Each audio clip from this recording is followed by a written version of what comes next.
All right, well, welcome back for our keynote address here. Very, very pleased and grateful to have had Tobin Shearer fly all the way here from Montana.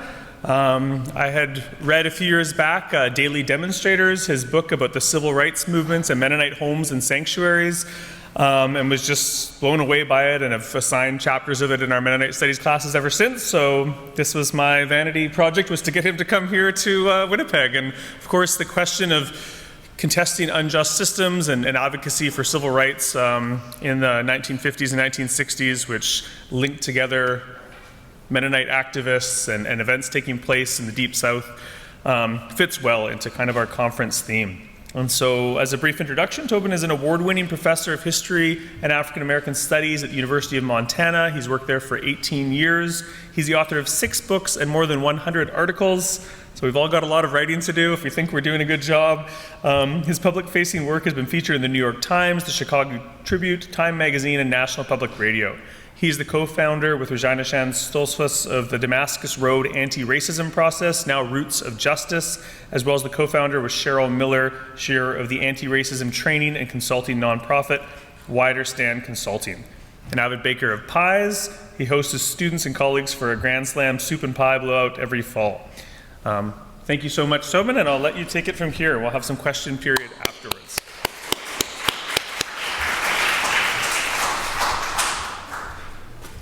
Thank you, Ben. It's a delight to get to be with you all, particularly in this country.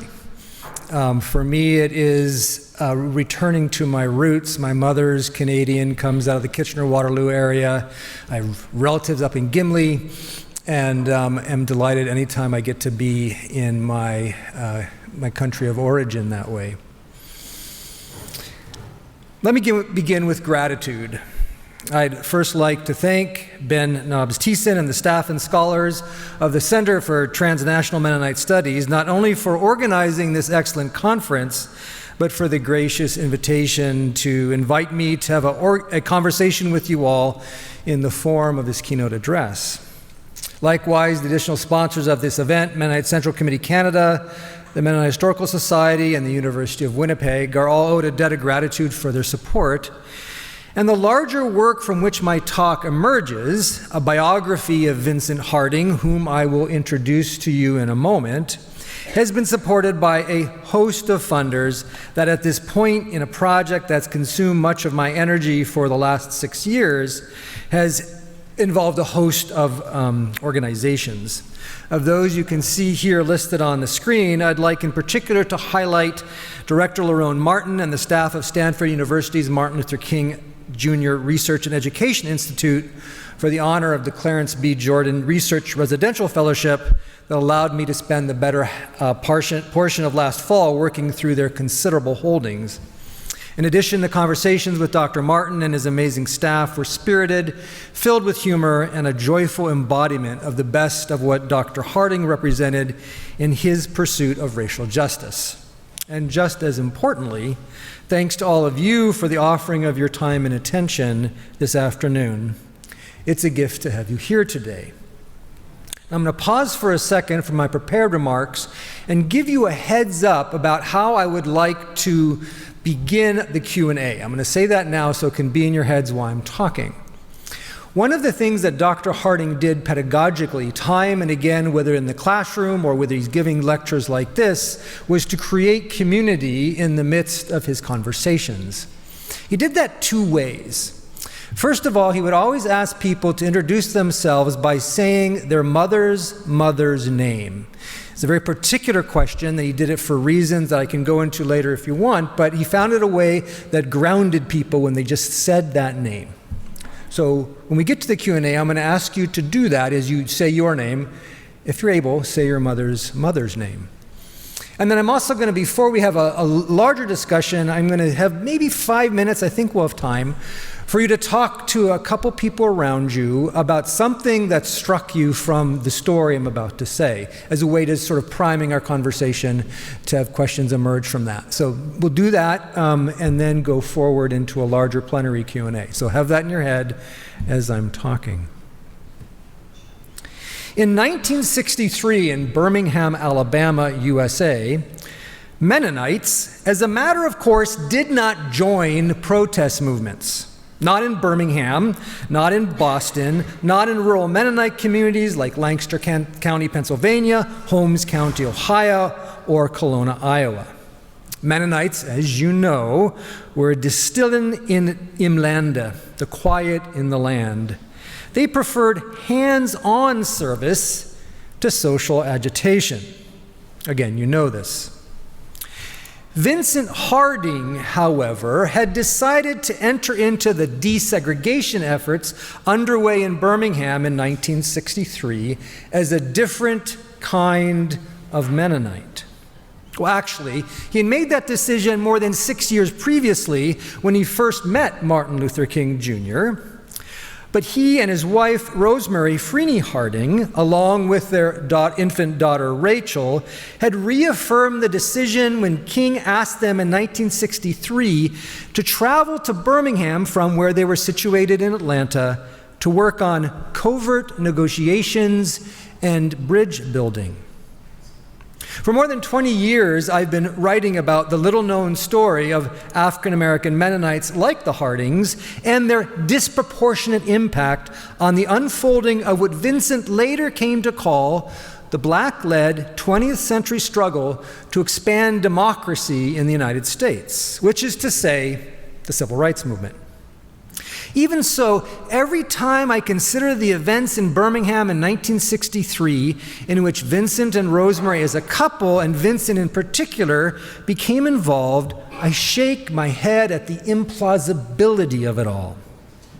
That a member of a group known for far more for their withdrawal from society than for their engagement in it would serve a crucial role in one of the most high-profile and controversial desegregation campaigns of that mid-20th century freedom struggle seems not to make any sense.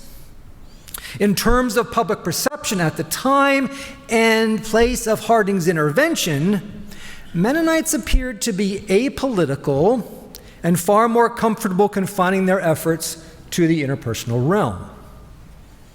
That is, except when it came to their own.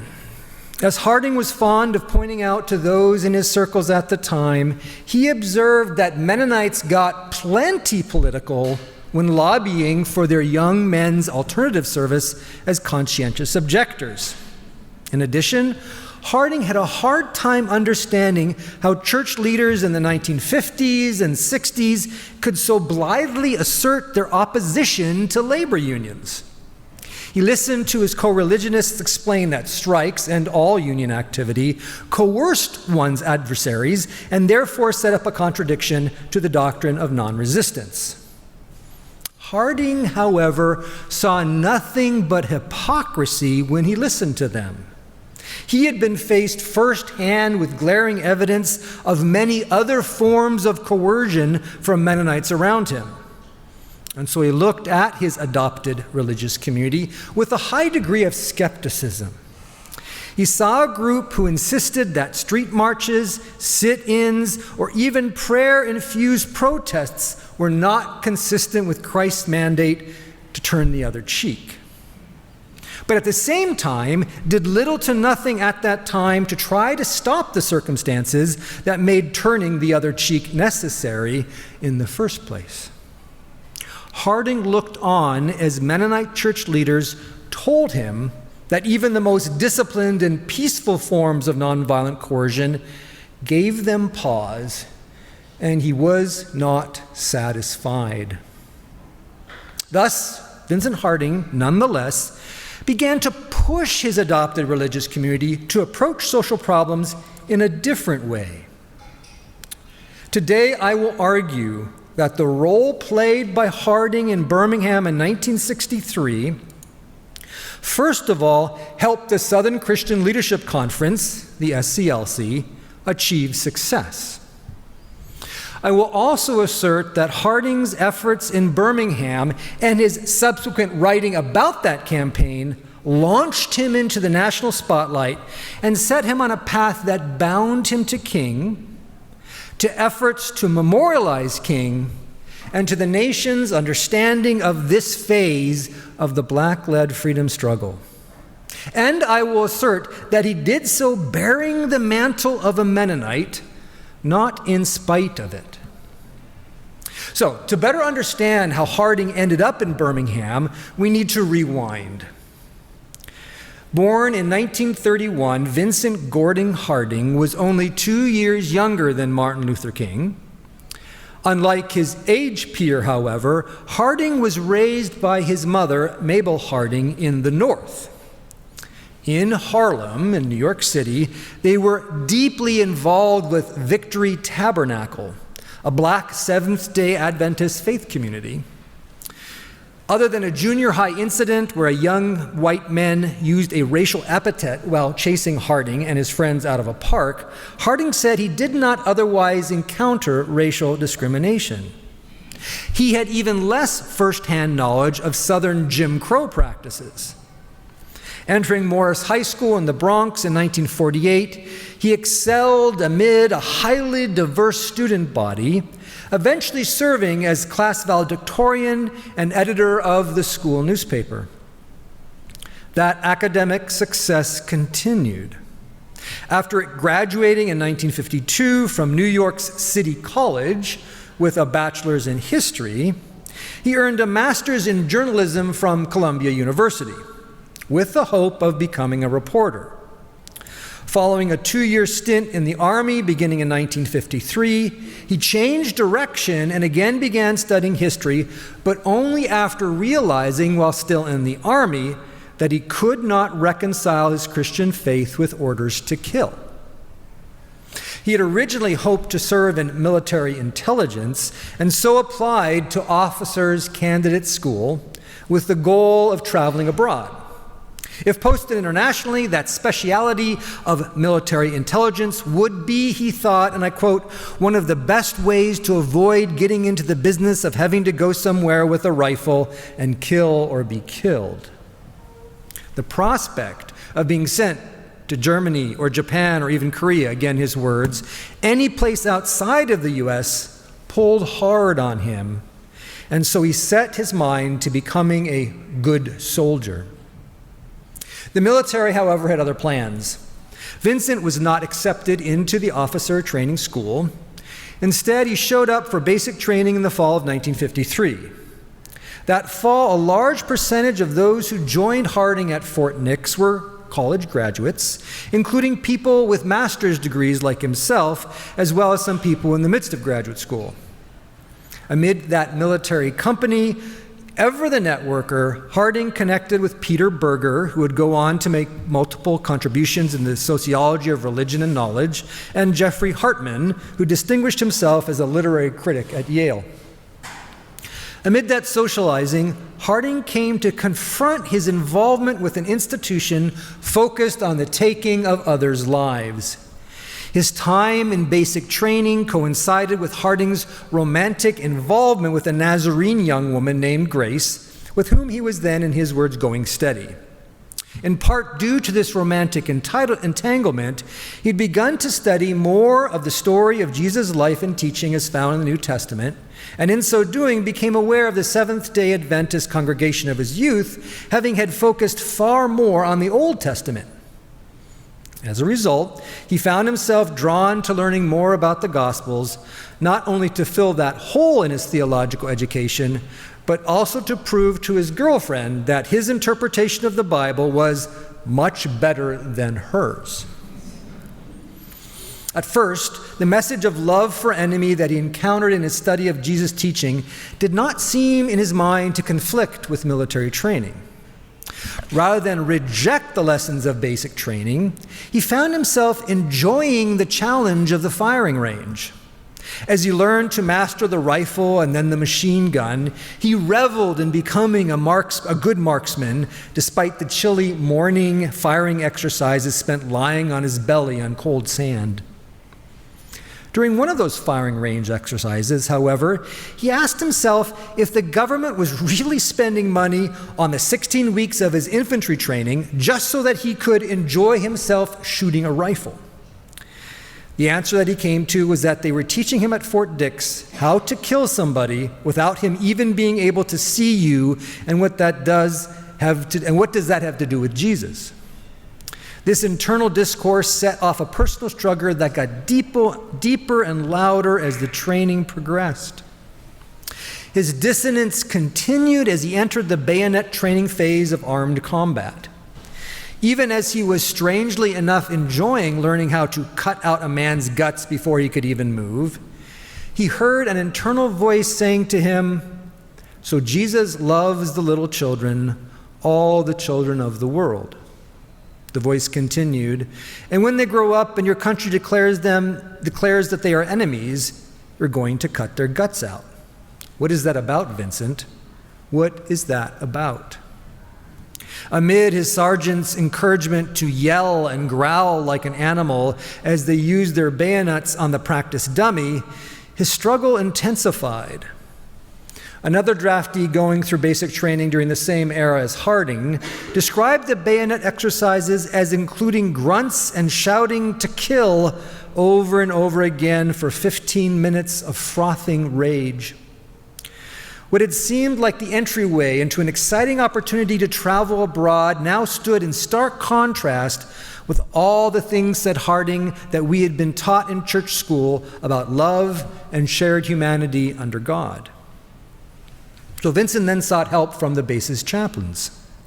His experience in the church led him to believe that men of the cloth would offer sage counsel. He soon discovered, however, that military pastors had little in the way of counsel to offer. Even as he described his dilemma to them with tears in his eyes, he offered no way to reconcile the army's mandate to seek out the enemy and destroy them with the church's mission to be channels of love and service. Rather than console him, the chaplains abandoned him.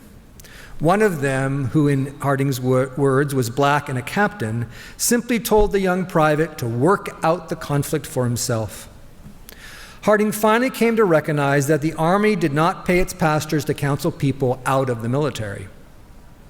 The struggle to fully own his emerging pacifism did not resolve during the rest of his military term.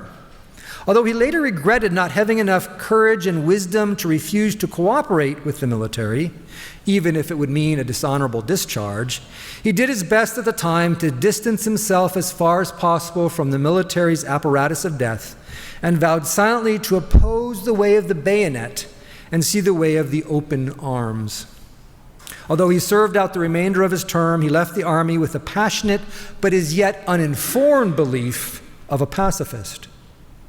While pursuing his doctorate in history at the University of Chicago beginning in 1955, he agreed to preach for a time at another small black Seventh-day Adventist congregation at the request of his Harlem pastor.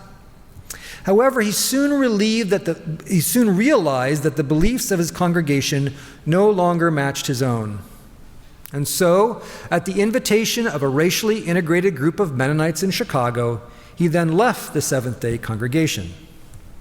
There, he soon met and began dating Rosemary Freeney.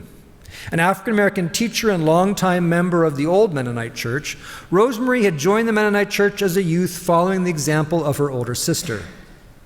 Although not the first African-Americans to have become Mennonite, there had been black Mennonites since the turn of the century.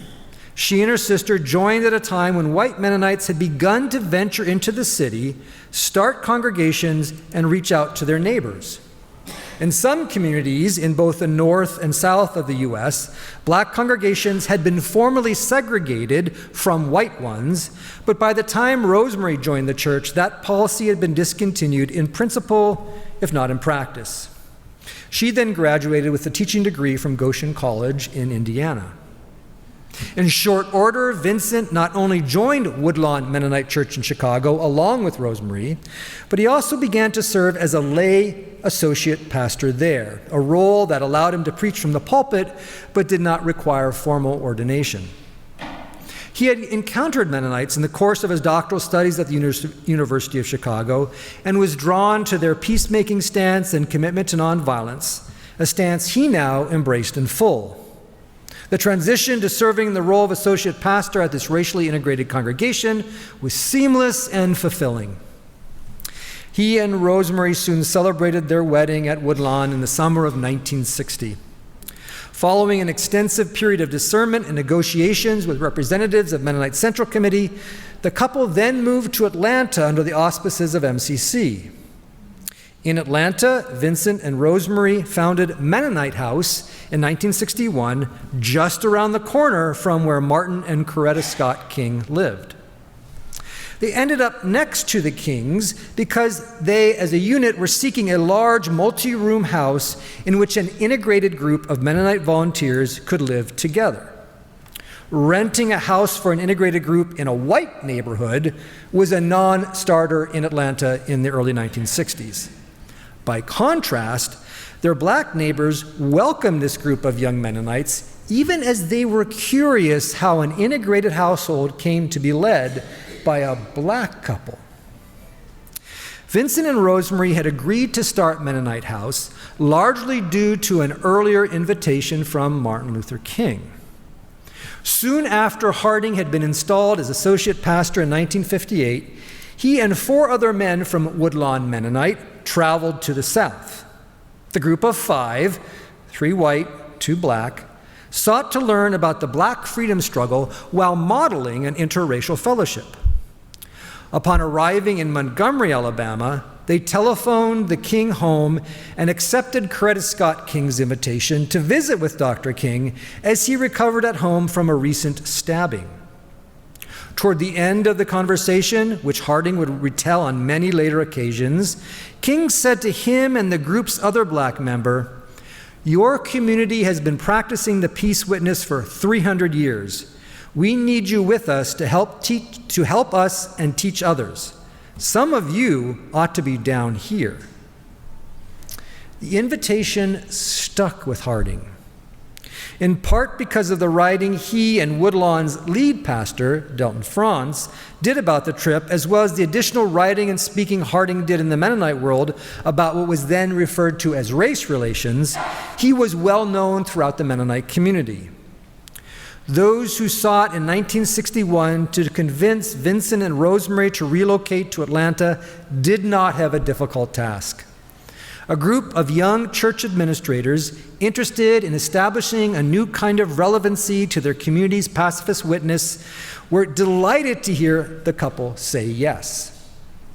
Riding a wave of prosperity in post-World War II America, funded in large part by the ability of Mennonites to take over, cultivate, and prosper on lands cleared of indigenous peoples, parachurch organizations like Mennonite Central Committee had enough surplus funds to support what was for them a risky new initiative to connect with the Southern freedom struggle.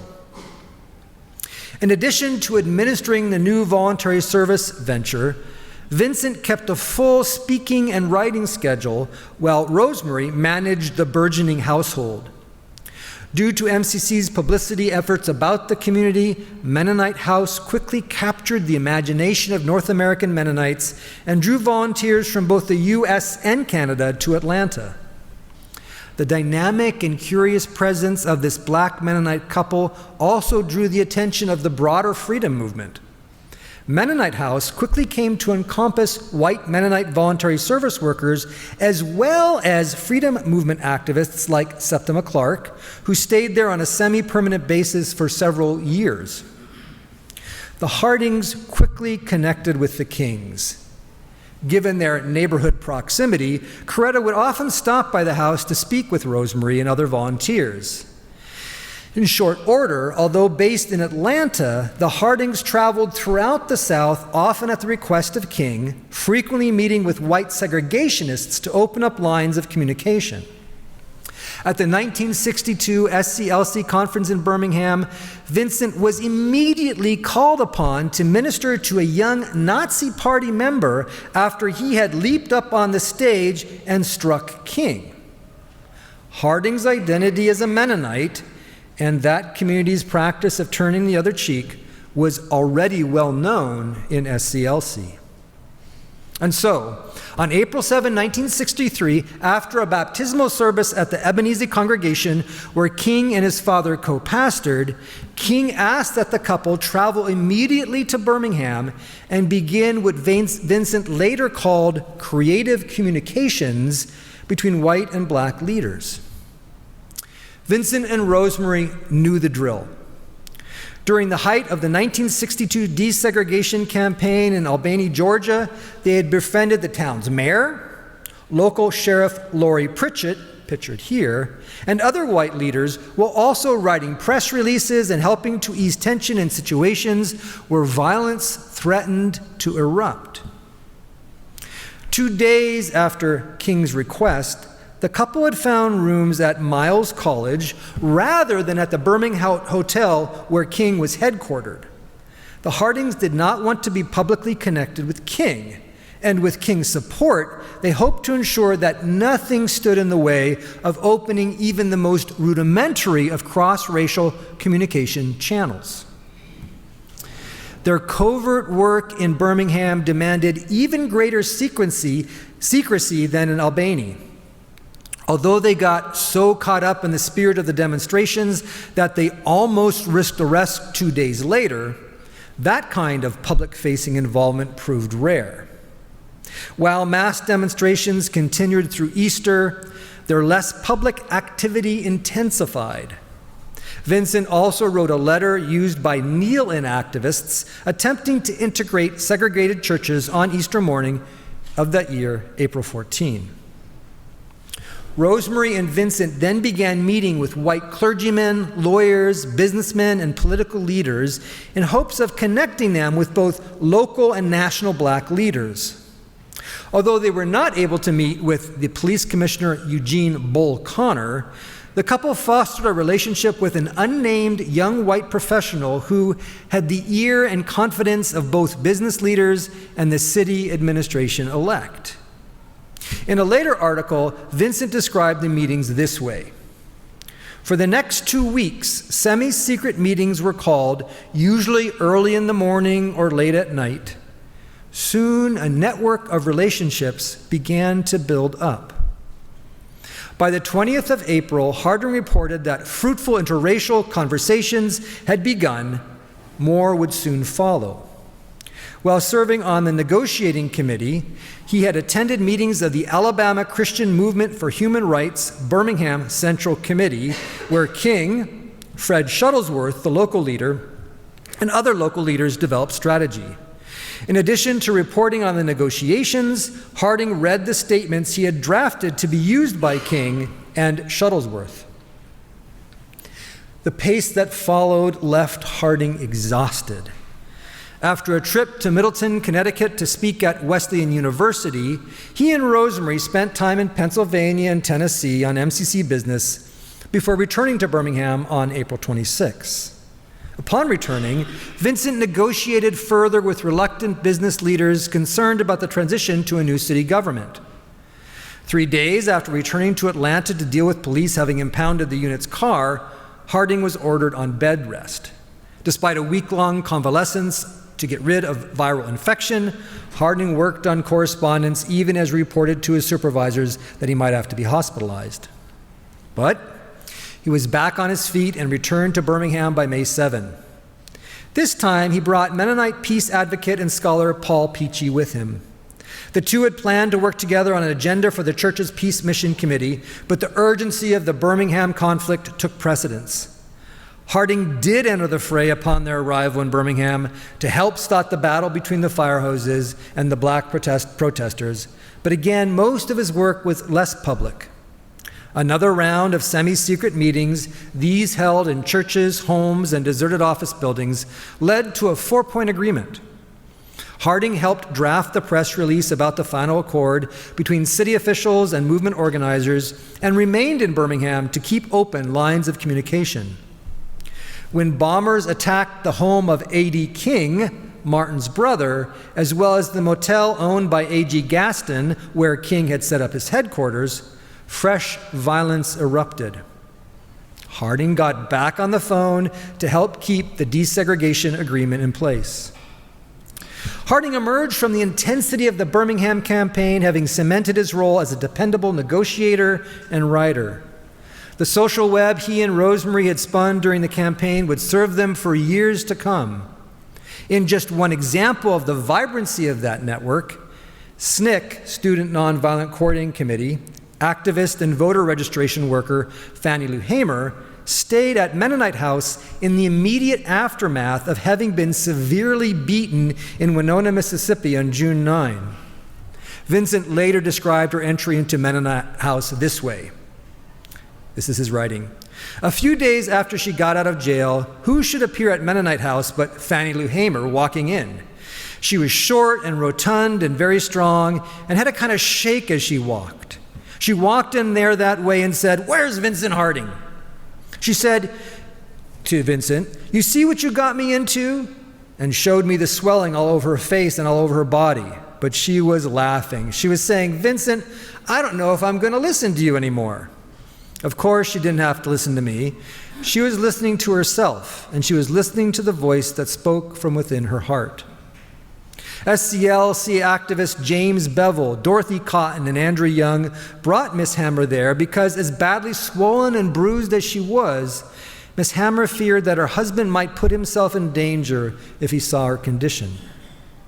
In a sign of how far he and Rosemary had come in the short time since arriving in Atlanta, the couple received an invitation to attend President John F. Kennedy's June 17 conclave with a group of 250 church leaders from across the U.S. Despite the honor, administrators at Mennonite Central Committee headquarters reprimanded them for being too political and required that they use personal funds to cover their expenses for the trip to D.C. Through the rest of 1963, Harding split his time between prodding the Mennonite community to greater activism and contributing directly to the movement. In the case of the latter, Harding submitted an affidavit testifying to the prejudicial conditions in the South in support of a trial for white SNCC activist Johnny Rabinowitz. Nationally ranked scholars like psychologist Kenneth Clark, psychiatrist Robert Coles, and historians Stoughton Lind and Howard Zinn also filed affidavits at the request of Rabinowitz's lawyer. Harding's inclusion as an expert only served to emphasize his rising national profile. He and Rosemary also continued their behind-the-scenes work in Birmingham, where they met with an integrated group of ministers. Also with white faculty at the historically black Miles College, the Assistant Episcopal Bishop of Alabama, a spokesperson for the Birmingham mayor, and many more. Along the way, he also advised King on what to do about Birmingham's failure to hire black police officers by the agreed-upon deadline, and on October 22nd wrote another press release for King and for Shuttlesworth. A month later, he gave the keynote address at a leadership conference for SNCC in Washington, D.C., in which he explored themes of race and religion in the struggle for civil rights and later led discussions on the use of nonviolence in the movement. Both local leaders and King's SCLC counted the Birmingham campaign a success. They had found the mercurial adversary they desired in Police Commissioner Bull Connor. Their work to develop press contacts had paid off. The new technology of television had brought images of attack dogs and fire hoses into living rooms throughout the nation. The Kennedy administration paid attention because they were negotiating Cold War pressures to represent democracy at home and abroad. Those same politicians felt even more pressure as King's star rose higher following the successful realization in 1963 of A. Philip Randolph's vision of a March on Washington for Jobs and Freedom, organized so brilliantly by Bayard Rustin. The organizing base that Ella Baker had helped bring about during her time at SCLC had also paid off despite the sexism and patriarchy she encountered there. She and other strategists had found ways to both leverage the power of the black church in the South and take advantage of the splittering and lack of unity among white Christians in the same region. All this is to say that any claims I now make about Vincent Harding and his influence on the mid-20th century black-led struggle to broaden democracy have to be put in the context of these larger forces: international and domestic politics, long-term organizing strategies, ecclesial and theological dynamics, communication technology, racial identities, white supremacy ideology, individual personalities, and patterns of patriarchy. All also played a role, because history, if you didn't know, is always complex. And as such dynamics, at times that don't seem as consequential, with careful attention, as in the case of Vincent Harding, can turn out to be significant. The story I tell here of Vincent Harding, Martin Luther King Jr., and the 1963 Birmingham campaign speaks of several things. The first is to note that the events in Birmingham launched Vincent into the national spotlight, but not Rosemary. Although she was present at most of the key meetings and was known for her deft ability to draw others into challenging conversations, she was seldom named at the time as a critical player.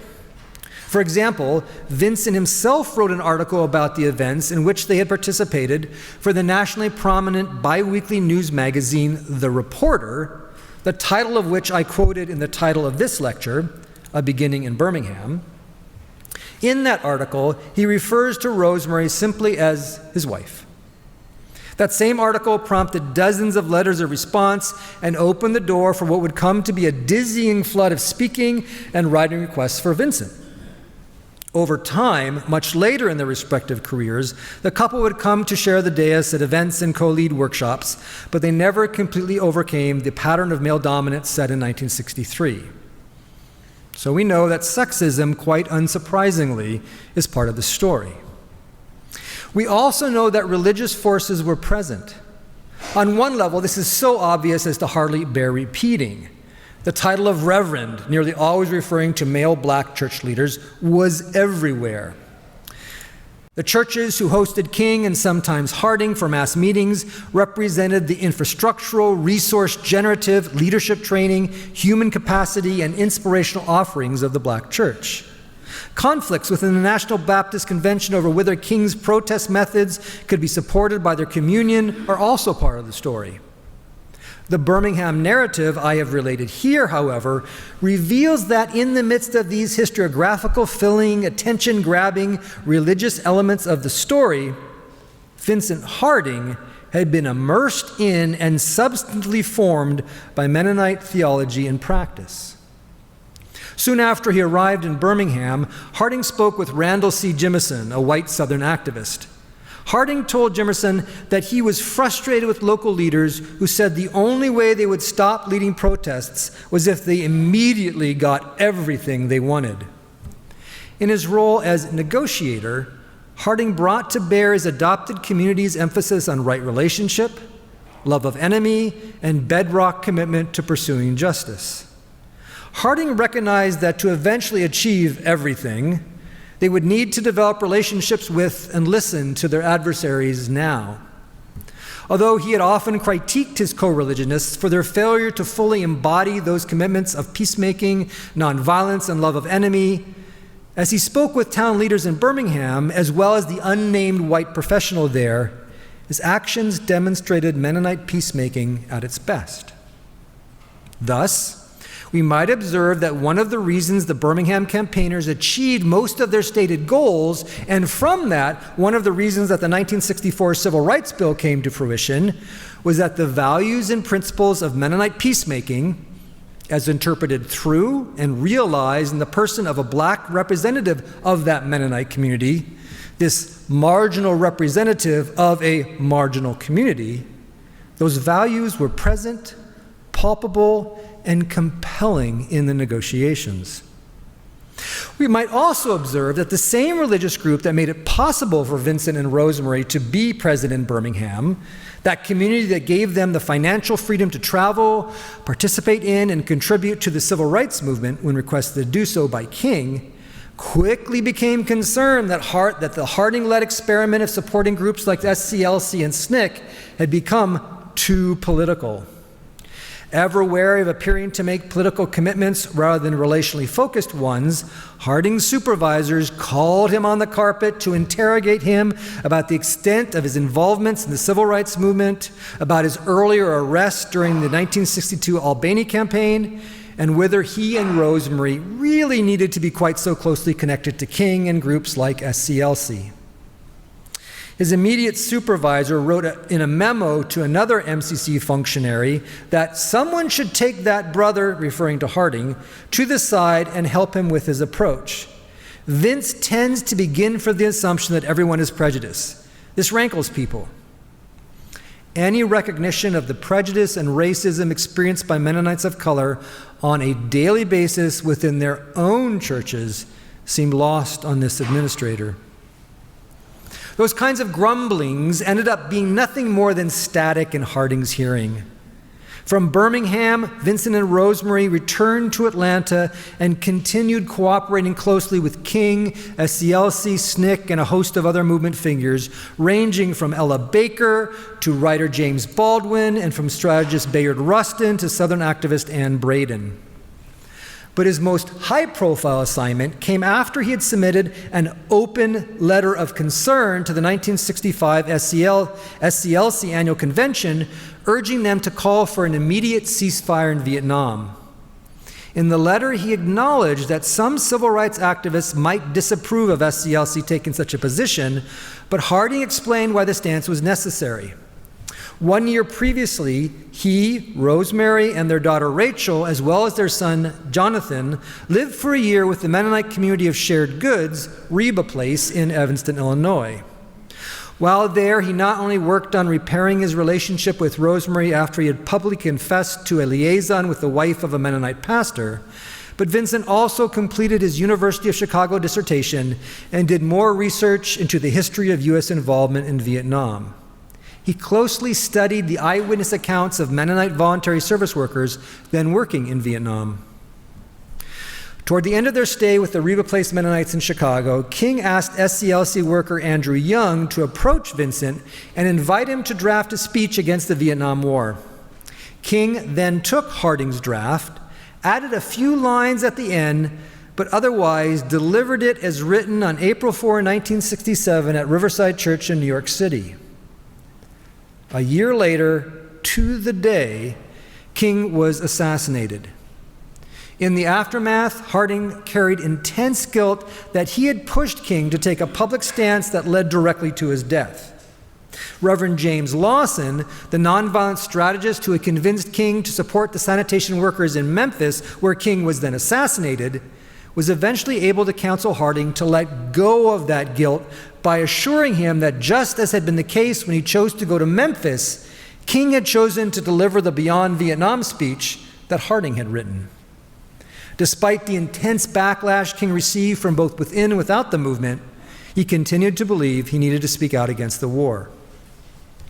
So where does this leave us? So many historians and theologians and journalists have written so much and so well about King and the mid-20th century black-led struggle to broaden democracy that there would seem to be little left to add to the conversation. But given the complexities of the movement and how much of its concern for democracy holds the potential to speak to this very present historical moment, it is no wonder that some of us continue to find this story important. The scholarship of the so-called civil rights movement in the past few decades has taught us much about those who opposed integration, as well as their perspectives and strategies. Also, about the breadth of the involvement of white churches in the passage of the 1964 Civil Rights Act, as well as the 1965 Voting Rights Act, and the contributions and dynamics of grassroots communities in the South, about the multiple and sustained contributions of women, the role of the press, connection to revolutionary movements worldwide, the interconnection of northern and southern strategies and activist networks, the dialogue between black power and traditional integration-focused civil rights leaders, the widespread prevalence and contributions of traditions of armed self-defense in rural black communities, about the positioning of the so-called civil rights movement in the century-long movement for black freedom. The list goes on. It's a robust field. The story I've introduced today does nonetheless contribute to our understanding of King, the movement, and the role of one Mennonite in those events. Or at least it's my hope you'll come to share that belief as I conclude. Here's what I think we learn from this narrative. First of all, a community known in the public eye more for its association with their horse and buggy riding Amish cousins than for any sort of racial revolution, nonetheless contributed an ethic of compassion, tools of negotiation, and the tradition of peacemaking with the enemy that proved critical to the outcome of the 1963 Birmingham campaign and all that followed. Secondly, at mid-20th century in the United States, Vincent and Rosemary had begun to open up one of the few pathways forward from a history of white supremacy, patriarchy, colonialism, and genocide to the possibility of a broadened, functional, and fully realized practice of democracy.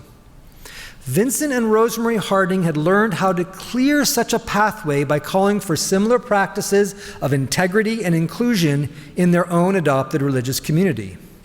The Harding story shows that their mid-20th century pursuit of democracy within their religious community had direct connections with and influence on the pursuit of democracy in the body politics as well. Religion and politics mixed in this instance through beliefs that were realized rather than betrayed. That it was a black couple who opened up this particular pathway to democracy in the context of a predominantly white religious minority community only underlines the importance of those on the margins to addressing and shaping the democratic promise of the future. A smaller but no less perceptive body of historical scholarship explores the shifts in Mennonite engagement with social justice concerns in general and racial justice issues in particular. Other contributors to that body of scholarship have emphasized the reluctance of white Mennonites to directly confront systems of racial inequity. The highly influential role played by Harding in prodding Mennonites to become more consistent in how they applied their doctrine of non-resistance and nonviolence has also elsewhere been documented. What has become clearer in the fuller telling of Harding's life that I just give you a glimpse of here and I develop more completely in the full biography is that Harding continued to press Mennonites to enter the fray of social protest for decades after he left his formal affiliation with this oft-time quietist community. Rather than a flighty firebrand who spoke his prophetic word and fled to the desert, Harding returned time and again to his Mennonite roots, often at the request of treasured friends. The Hardings did not stop after the 1967 Beyond Vietnam speech.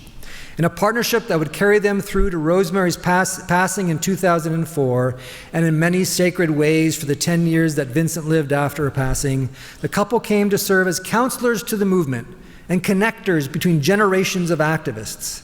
Already in late 1967, King invited the couple for lunch to ask for their help in understanding Black Power activists. Vincent's work as chair of the History and Sociology Department at Spelman College brought him into regular contact with many of those younger activists. King continued to value Harding's advice on this and many related issues and encouraged him to serve as a historian to the movement. No wonder then that Coretta Scott King asked Vincent to leave his post at Spelman to serve as the first director of the Martin Luther King Center, and that Harding then did so. He would go on to write There is a River, one of the most important and foundational texts documenting the history of Black radicalism and resistance from the period of enslavement through emancipation in the U.S. In total, he penned 299 publications, including some 9 books, as well as essays that appeared in the New York Times and the international press. An accomplished lecturer, he kept up a relentless speaking schedule from his base at Isla School of Theology in Denver. As I noted earlier, increasingly over time, he and Rosemary would take the stage together. In almost every instance, they evoked King and his legacy and brought it to bear on the present moment. Although Vincent broke official ties with the Mennonite community when he moved to Spelman in 1965, his relationships with Mennonites continued through to his death. In the last 10 years of his time at ILEF, he spoke at every 4-year Mennonite college in the country, counseled young Black Mennonite leaders, and he and Rosemary were the keynote speakers at the 35th anniversary of the MCC Service Union in Atlanta, an event that also marked its closing. One Mennonite in particular, Titus Bender, a white sociology professor at Eastern Mennonite University, had taken risks to support both Vincent and Rosemary while working with them in his native Mississippi. He remained a particularly treasured friend. Vincent said, "Whenever Titus called me, I would answer," a promise he honored with visits to Bender's campus on multiple occasions. Research almost always contains within it a seed of personal connection between the subject and the scholar. For those of us who write biographies, I imagine it's trebly true. So in interest of full disclosure, here's my connection to Dr. Harding. When yet in my 20s, I had so much hair then, My wife looks just the same now. And when yet in my 20s and an eager, passionate, and naive Mennonite working for Mennonite Central Committee in Akron, Pennsylvania, the same organization that had once hired Harding, I wrote a letter to him asking him to talk with me about his experiences in the 60s. I now know that letter reached him in the midst of a correspondence load that had him backed up by up to half a year. Nonetheless, he called me one afternoon and answered my questions. He had no interest in dishing dirt on Mennonites. He was far more interested in what I was doing and why. One final word on Harding's connection with Mennonites, despite having officially left formal church affiliation.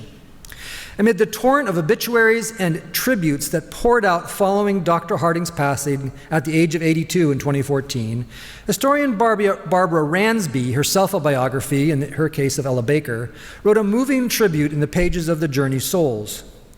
Only weeks prior to his death, she had been working with him to set up a Skype session to greet all those who would be gathering for the 50th anniversary of the SNCC organized Freedom Summer.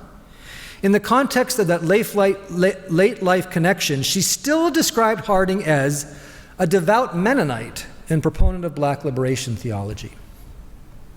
As I write Vincent Harding's biography, I've come to understand that this beginning in Birmingham was not only, one, a beginning of a movement towards an end to segregation in the U.S., and two, a beginning of Dr. Harding's nation-spanning career. It was also beginning of another sort. Back in 1959, when Harding was still focused on prodding his co-religionists to apply their beliefs in non-resistance and nonconformity to defeating racism, he said this to them: "We must confess that we have loudly preached nonconformity to the ways of the world, and yet we have so often been slavishly and silently conformed to the American attitudes on race and segregation." If this story tells us anything, it instructs us about a third beginning. One of the most provocative beginnings in Birmingham was the beginning of his Mennonite co-believers' move toward what he later called move away from what he later called the power of Mennonite prestige, the power of middle-class respectability, the power of whiteness, calling them instead to an engagement with the world around them.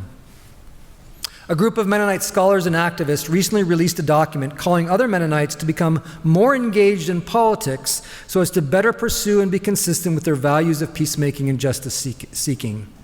To build their argument, these contemporary Mennonites relied heavily on the writing and witness of Dr. Vincent Harding, especially during the time he and Rosemary worked in Birmingham, where their beginnings, all who listen to this group of Mennonite scholars, will take them and us, remains to be seen. Thank you.